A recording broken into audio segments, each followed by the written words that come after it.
Hey up, Rock God 2004 back with another video for you. I've done nothing for over a week, I don't think.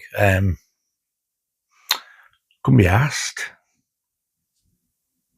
Anyway, I'm going to do another. This one's not as long as the last one. That's what she said. Disgusting. But I'm going to do another what I've watched this week. It's actually probably what I've watched over the last week or two, but there's not many. There's a reason for it, you'll understand. So first off, I could not wait to get this in the player. I've watched Trick or Treat. And my God, was this better than I remembered it or expected it to be. What an entertaining little film this is. Loved it. Not the greatest film ever made, but I just had a really, really pleasurable experience watching it. It's basically about this guy here, Sammy Kerr, I think his name is, and he's the guitarist and a singer in this metal band. I think the songs that he's singing / miming to is the soundtrack, which is by Fastway with Eddie Clark, who used to be in Motorhead, and it was very, very sadly no longer with us. So the main character absolutely idolizes this bloke. And fun fact I found out when I was watching one of the extra features that the guy who plays Sammy in the band was actually a dancer, and he's been in a few Michael Jackson videos, I think, and he's been in a few films, and I'm sure he passed away from HIV. So this main fella, he's still at school. He's a metalhead, and he absolutely idolizes this fella. Gene Simmons from Kiss is the radio DJ, and the main guy in it, he goes down to the studio to see him. I think he knows him from what I remember, and he's talked to Gene Simmons, and Gene Simmons has given him a bit of a pep talk type of thing. And then the lad goes to leave the studio. But before he goes, that's right, it's before he goes to the studio, there is the news is on. And it comes on the news that he's died. I think he died in a car crash or something. I know I've only watched it once, but my brain's fried because of the amount of stuff I've watched. Like, I've been binge watching stuff, so this is a bit of a distant memory now, about 2 weeks ago. It was a car crash or something else. I'm sure it was a car crash anyway. He passed away. So back to the studio with Gene Simmons, and this lad is absolutely devastated. I think he was due to go and see him live. And so he goes to this radio station, and Gene Simmons is talking to him. And when he goes to leave, Gene Simmons shouts him back, and he goes, "Hey!" And he holds this record up. It's just like a plain black record in a plain white sleeve with a white, or is it a black label? And he goes to him, "Do you want this?" And he goes, "What is it?" And it's a record that this guy's done, and it's like his last recording, and it's like a secret recording before he died. And he gives him it, and he went, "Well, don't you want to play it on your show?"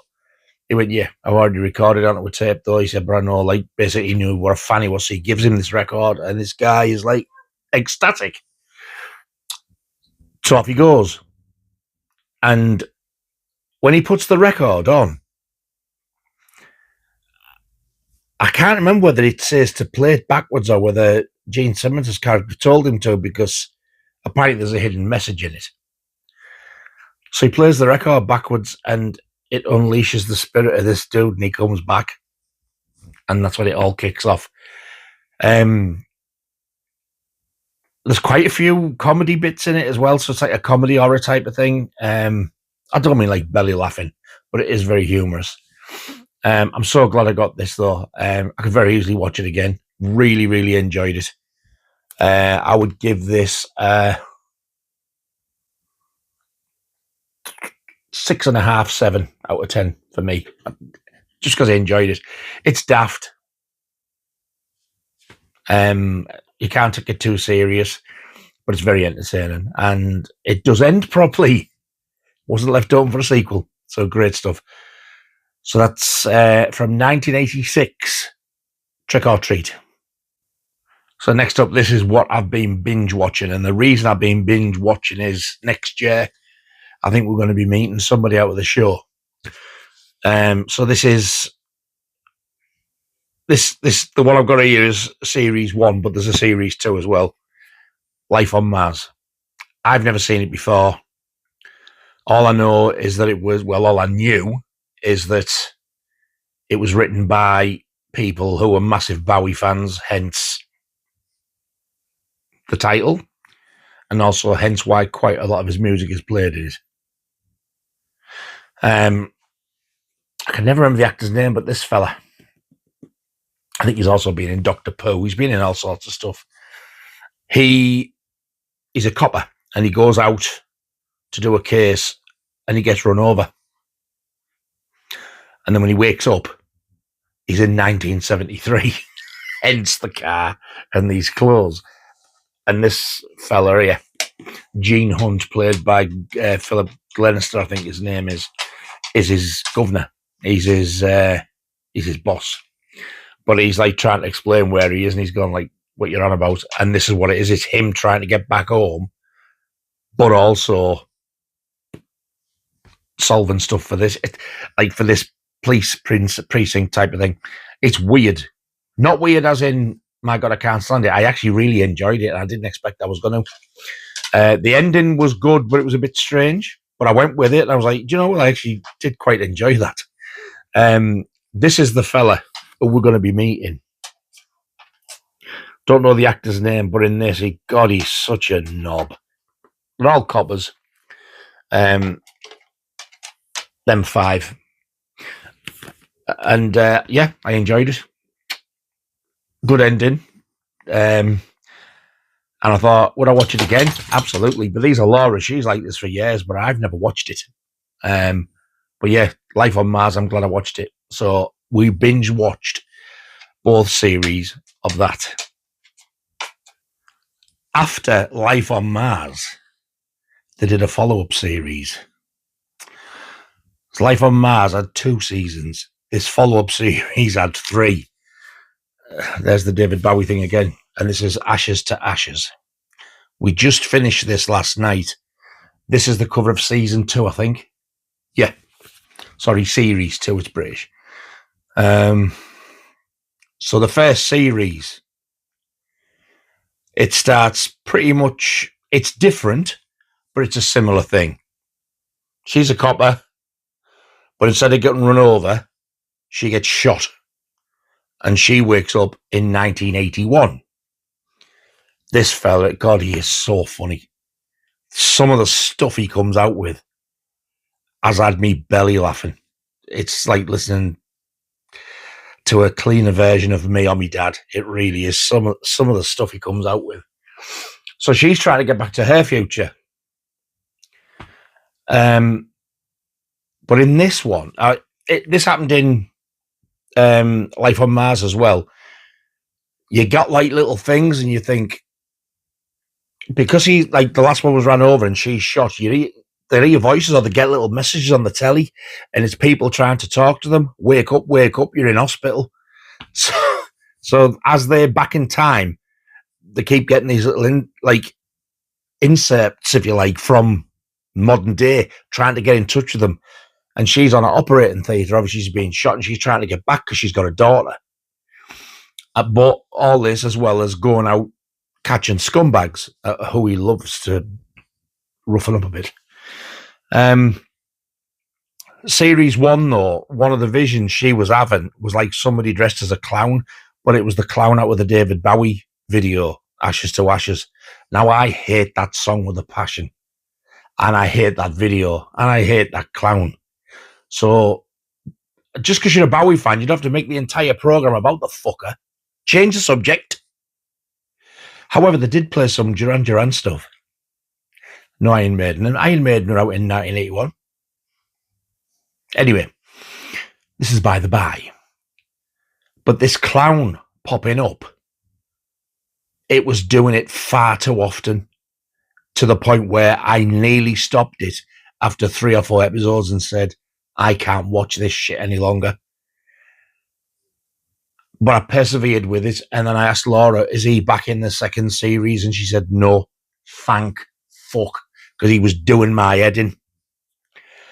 But then when you find out what that means, that clown, it's like, wow. It was still unnecessary, but wow. Series 2 was so much better. It was excellent. Still liked Life on Mars better, but Series 2 was excellent. Series 3, Jesus Christ. Yeah, it was good, but if you've watched the Harry Potter films, right, the earlier ones, you know, when the kids and everything's all magical and it just all feel good and stuff. Then as it gets to 3 and 4, things start to change, and as they get older, it starts to get a bit darker. Well, that happens in this. And I was like, this is getting on my nerves now. Like, why are they all bickering and why aren't they getting on and why does it seem darker? So you got to watch it and you find out. Anyway, she didn't want to explain the ending to me. So what she wanted me to do was to explain to her, Laura, what I took the ending as. And I was pretty much right. And I was like, yeah, well, I don't like that.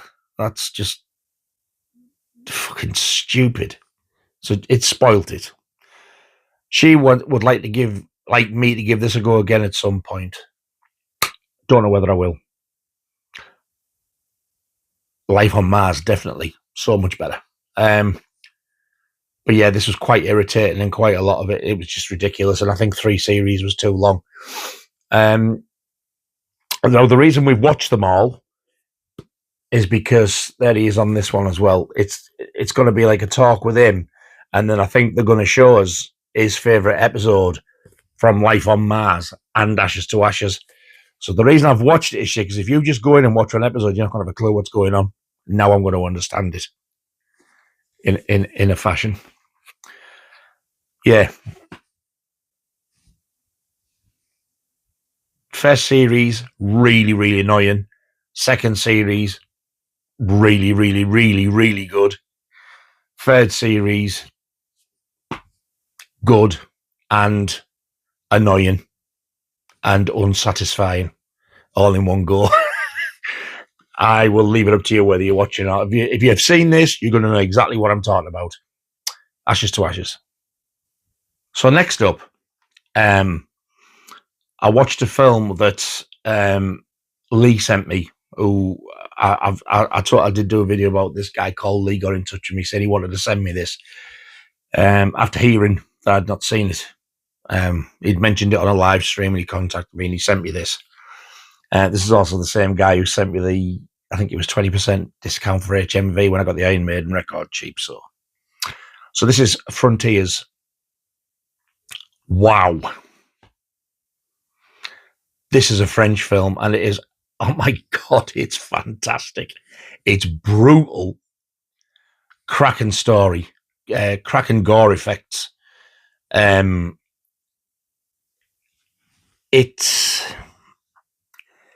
was not what I expected. It started off, I thought it was like a riot going on. In fact, I think it was a riot. But this little gang of people had I think they'd done a robbery or a failed robbery and they'd escaped. And they were getting up and they were meeting up at this farmhouse, which was I think it was like a little hotel. So when they all get to this hotel, there's a lass, and I think she's with her boyfriend. And then I think the other was like some lads who they knew met up. But when they get there, I don't want to say anything apart from all is not what it seems. If you've not seen this, my God, watch it. It's fantastic. It is French language. It does have subtitles. Do not let that put you off, because I am not a fan of subtitles. But do you remember when I said before about The Last Matinee and I Saw the Devil? Both of them had subtitles, but it wasn't too much. It wasn't like read it quick, look at the screen, and as you look at the screen, you see it change again.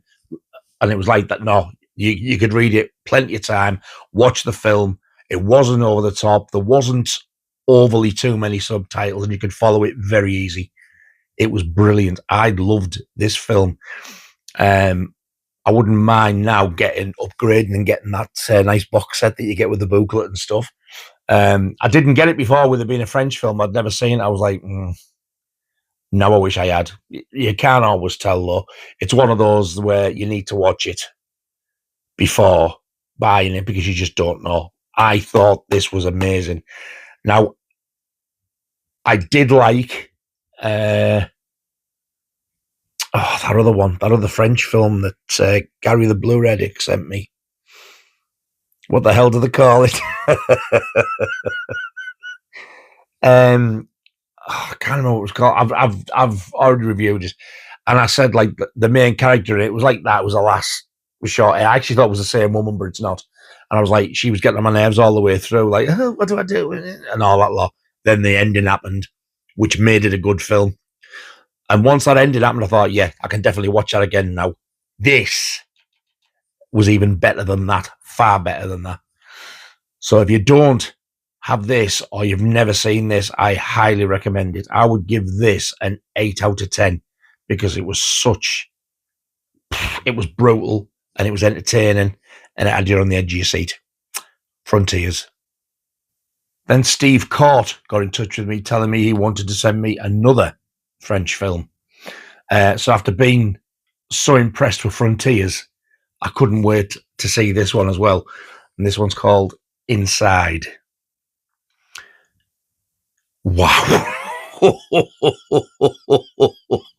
This is fucking brutal. Absolutely brutal. But my God, it's fantastic. What a film. I love this one as well. Oh, man. It shows you the main actress driving along with their boyfriend / husband, whatever he is. I think it might be raining as well. And she's pregnant. I think she was heavily pregnant. And as they're talking away, so I can't remember what happens when she turns away, and the next thing you know, bang, car crash. Yeah. So she's in hospital anyway. They let her out, and thankfully the baby's all right. So it jumps forward to when she's back home and everything. And then one night, I think her husband's working away. One night she has a knock at the door. And it's a woman's voice saying, "Can you let me in?" And why? "I've broke down." "Well, ask one of the other neighbours, or can't use a phone outside. Just please let me in." And she wouldn't let her in. And she's knocking on the door again, like, "Oh, are you?" She said, "Look, please, just let me in." So in the end, she lets her in.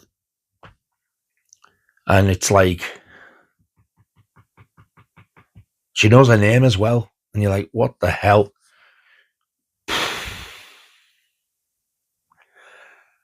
Yeah. She wants her baby. And it's not even born yet. And that's all I'm going to say. It just tells you that on the back synopsis. It just says, her husband died, sorry. Following the death of her husband, I thought he was away. An expectant mother is tormented in her home on Christmas Eve by a strange woman who wants her unborn baby. That's all it says. Christ almighty, this is brutal. If you are female and you're watching this and you are pregnant, or if anybody watching this and their girlfriend / wife is pregnant, don't let them watch this, please. Not yet. Wait till the baby's born. It's nasty. This would have been outright banned over here in the 80s, without any shadow of a doubt, as would Frontiers, but this especially. Again, 8.5 out of 10. Fantastic film. Inside. And the last one I've only literally just watched this earlier on tonight. My friend Marcus Berry, who is rebuilding his film collection, I popped to see him, and I'll leave a link below to his channel. And I said I'd never seen this. He went, "Oh, you can borrow it," because he doesn't live too far from me, which I didn't realise how close he lived. So he lent me 2 films. One of them I haven't watched yet, but I've just watched this one today, and he was like, "It's brutal."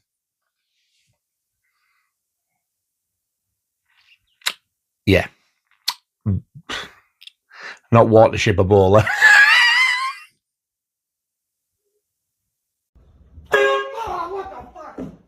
What a bell end!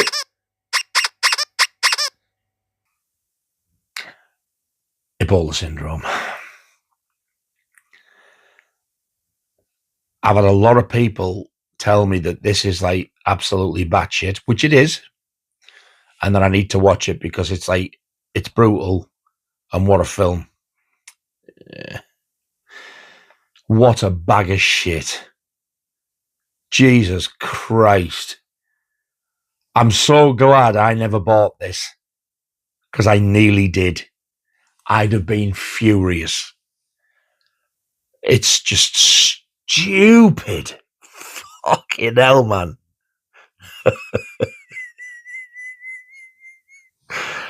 I can't tell you what happens in it, because there is some surprising things happen, and you're like, I can't believe they've just gone there. But it's just stupid. It's not like weird as in like what's going on here weird. It's just like, it's just absolutely batshit the way that the killer goes on. He's warped, obviously, but then like, and he can be all right 1 minute and like, oh, get away, and then he's like, but yeah, it's, oh my god, I won't be watching this again, and I won't be buying this. It wasn't boring. I could sit through it. It was just the absolute stupidity of it. I'll give it a 4.5 out of 10. For some bizarre reason, Laura decided to sit down and watch the last half hour. And all she kept saying to me was, "You watch some shit. You'll watch this, you'll watch any shit." When I first started, I thought, well, it's all right, yeah, but I'm hoping it's going to get better. No, well, it didn't. It was just,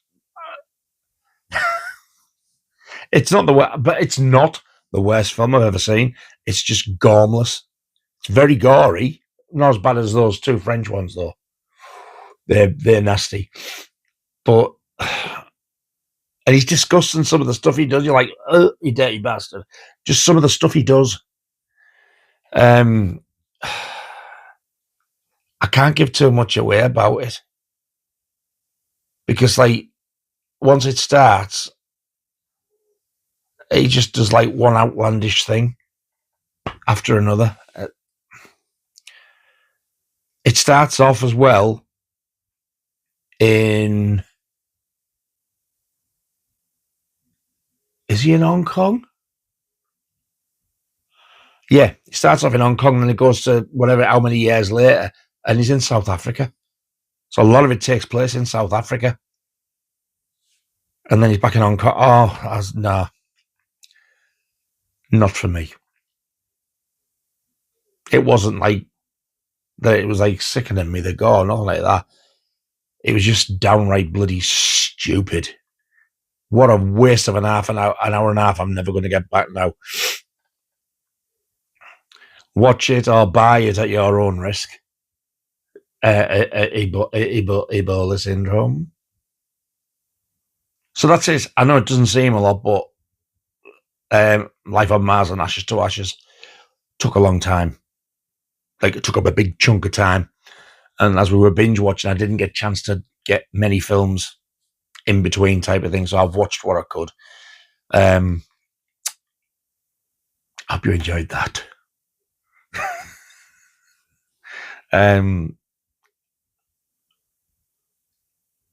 I don't know what else to say. I hope you enjoyed that, but I'm still reeling over this. stupid bloody thing. Anyway, thank you very much for watching, all two of you. I really do appreciate it. And I will see you very soon on the next video. And until then, you all take care of yourselves. Ta-ta.